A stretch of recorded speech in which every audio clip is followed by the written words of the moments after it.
Exclusive. Sinema won't commit to voting for Biden's sweeping social safety net expansion. You have met directly with the president, perhaps more than any. Right. Remember when progressives were told, "Oh, don't worry, we got it on lock. Just vote for the bipartisan infrastructure bill." Other senator in the Democratic Party, maybe aside from Joe Manchin.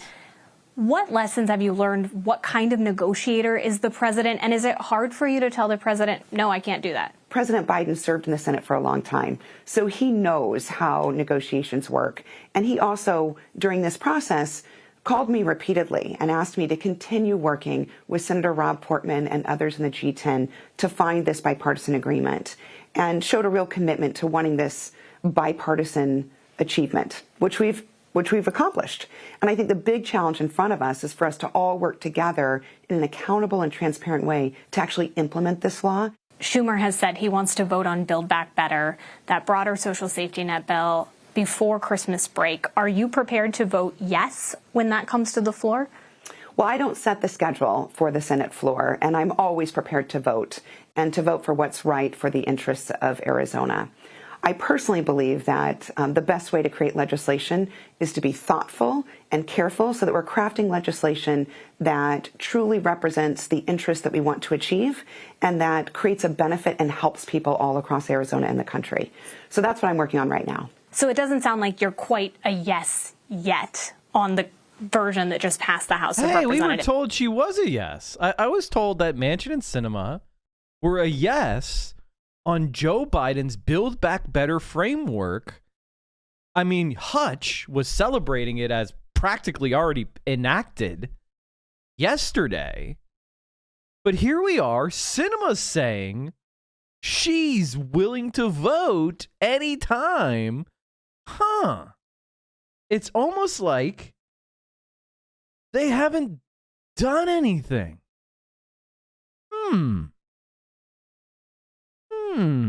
Wait a minute. It's almost like they lied to everyone. That's odd. That's really odd. I wonder what was going on there.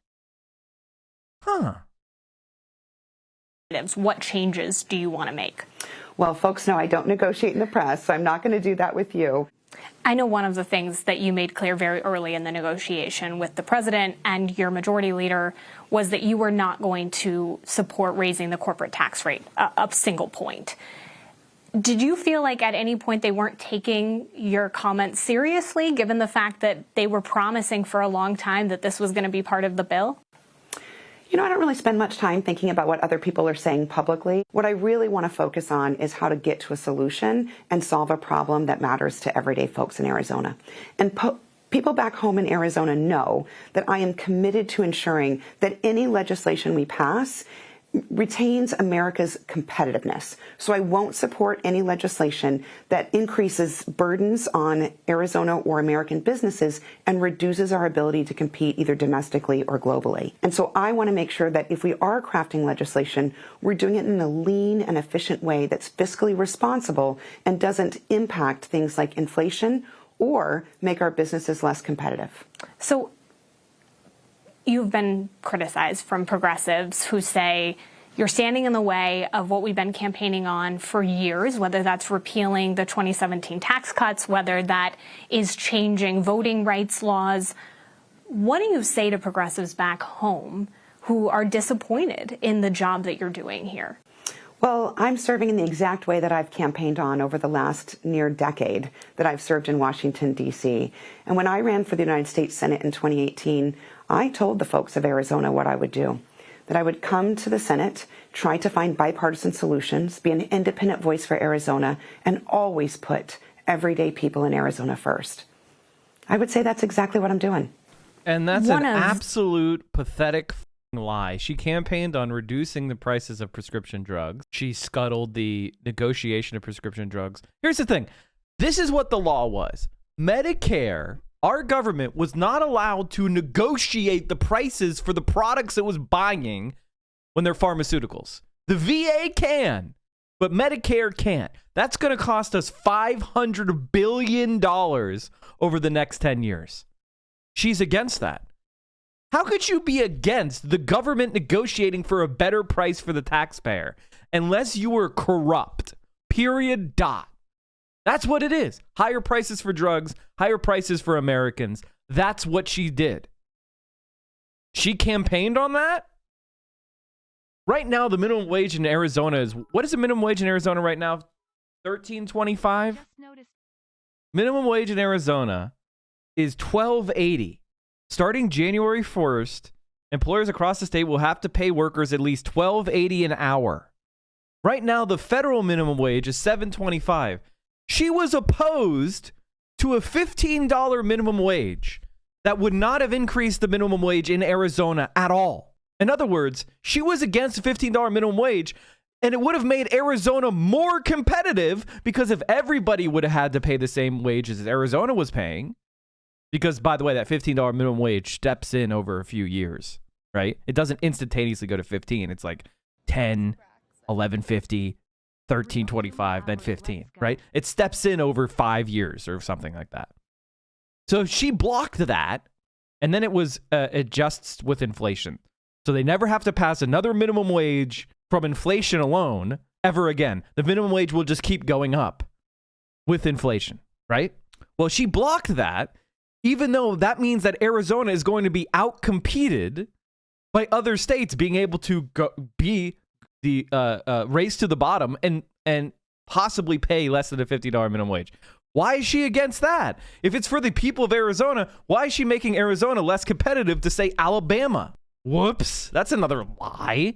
And as far as corporations, not raising taxes on corporations is in the interests of everyday people. We've got study after study showing that trickle-down economics, tax cuts on corporations, tax cuts on the rich, don't help economic growth, and all they do is increase income inequality. So you have a huge pool of basically free money that can be taxed and used for redistribution and investment in society that she's giving up so that billionaires can buy another yacht or more likely sit on that money and do nothing with it, put it in the Cayman Islands.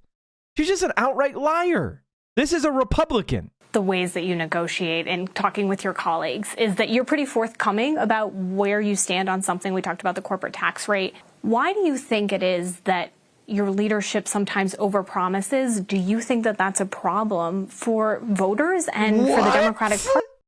Look at the CNN questions. Look at the framing of the questions. Just purely kissing her ass. This is what the Democrats ran on. This is what Joe Biden ran on and won your state. He won Arizona campaigning on $15 an hour. He won Arizona campaigning on a public option. He won on Arizona campaigning to negotiate prescription drug prices. He won. This is his agenda on paid family leave. He's under-delivering. He already promised this. And the Democrats control. What is CNN on? Party. I can only speak for myself. But what I can say is this. I would never promise something to the American people that I can't deliver. And I think it's not responsible for elected leaders to do that. The only reason it can't be delivered is because you oppose it. You're voting against it. That's the only reason it can't be delivered. That's a lying non-answer. And the response from the reporter should be the only reason they can't deliver what they're promising is because of you. You're blocking it. What is your reason for blocking it? This is amazing that you could see. How could you be a journalist? The answer is we know why she's there. We know why this reporter is there. This makes me want to play the manufacturing consent cartoon, chat. This makes me want to play the manufacturing consent cartoon about the 5 filters. We're going to watch this before we finish the next minute. Beep, beep, beep. Propaganda. Many use the word when talking about countries like North Korea, Kazakhstan, Iran. Countries viewed as authoritarian through the lens of the Western media. press freedom, freedom of thought. People use those terms when talking about countries like the United States, France, Australia, democracies. In 1988, Noam Chomsky co-authored a book with Edward Herman called Manufacturing Consent.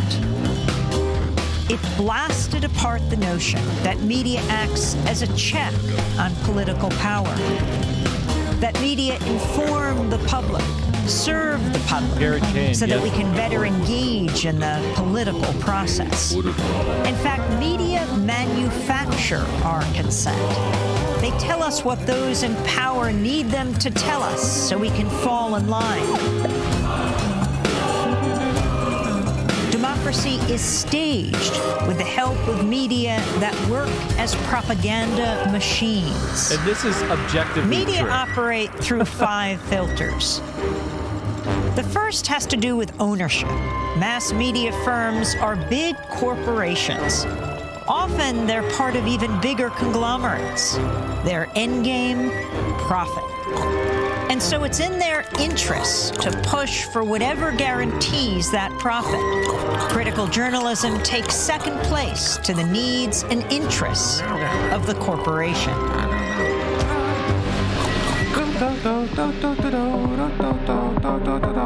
The second filter exposes the real role of advertising. Media costs a lot more than consumers will ever pay. So who fills the gap? Advertisers. And what are the advertisers paying for? Audiences. And so it isn't so much that the media are selling you a product, their output. They're also selling advertisers a product, you. How does the establishment manage the media? That's the third filter. Journalism cannot be a check on power because the very system encourages complicity. And this is CNN right here. Publicity. Governments, It's corporations, big institutions know how to play the media game. They know how to influence the news narrative. They feed media scoops, official accounts, interviews with the experts. They make themselves crucial to the process of journalism. So those in power and those who report on them are in bed with each other. If you want to challenge power, you'll be pushed to the margins. Your name won't be down. You won't be getting in. You've lost your access. You've lost the story. When the media, journalists, whistleblowers, sources, stray away from the consensus, they get flat. That's the fourth filter. When the story is inconvenient for the powers that be, you'll see the flak machine in action, discrediting sources, trashing stories, and diverting the conversation. To manufacture consent, you need an enemy, a target. That common enemy is the fifth filter. Communism, terrorists, immigrants, a common enemy. A boogeyman to fear helps corral public opinion. 5 filters, one big media theory. Consent is being manufactured all around you, all the time.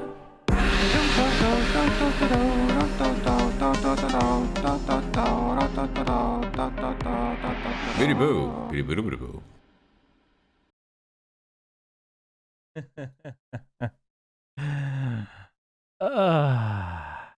Promises, do you think that that's a problem for voters and for the Democratic Party? I can only speak for myself. But what I can say is this. I would never promise something to the American people that I can't deliver. And I think it's not responsible for elected leaders to do that. The concern I have is that, first, it's not very honest. So you should just be honest. That's something my parents taught me when I was very young, and it stuck.